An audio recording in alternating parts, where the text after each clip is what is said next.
Ons nader die einde van hierdie reeks, en op hierdie ou Kersdag wil ek graag 'n aspek oor bekering met jou bespreek, naamlik bevryding of dan verlossing.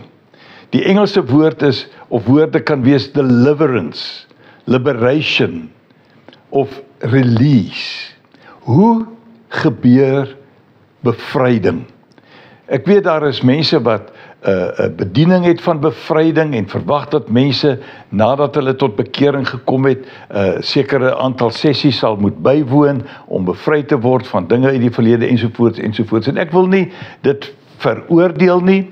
Ek gaan net kyk na wat die woord in hierdie verband sê. In Johannes 8 vers 36 sien ek: eers as die Seun julle vry maak, sal julle werklik vry wees. Daar is nie 'n ander manier van vry word as die vrymaking deur Jesus Christus nie. Ons kan allerhande ander metodes probeer volg, maar as hy nie self op die toneel verskyn van jou lewe en jou help om werklik vry te wees nie, kan jy nie vry wees nie, terwyl hy tog gekom het om vry te maak.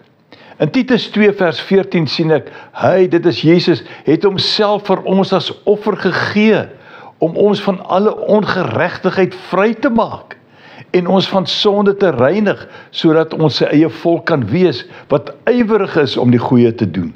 Dit lyk vir my, iemand wat tot bekering gekom het hierdie bevryding ondervind, en hierdie verlossing, hierdie losmaak van die slegte dinge van die lewe in Christus gekry.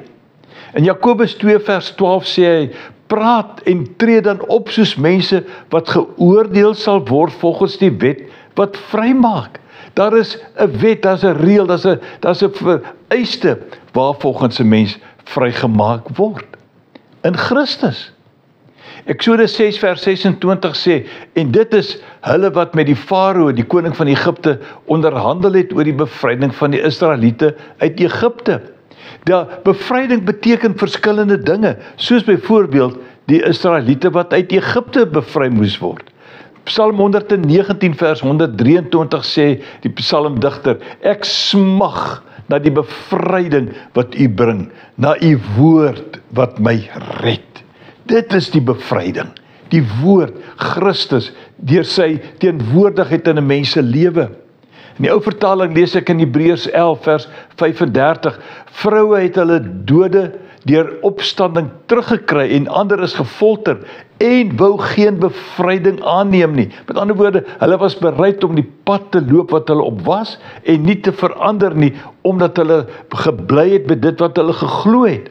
Hulle het dit gedoen met die idee, met die gedagte om 'n beter opstanding te verkry. Daar's 'n korttermyn bevryding.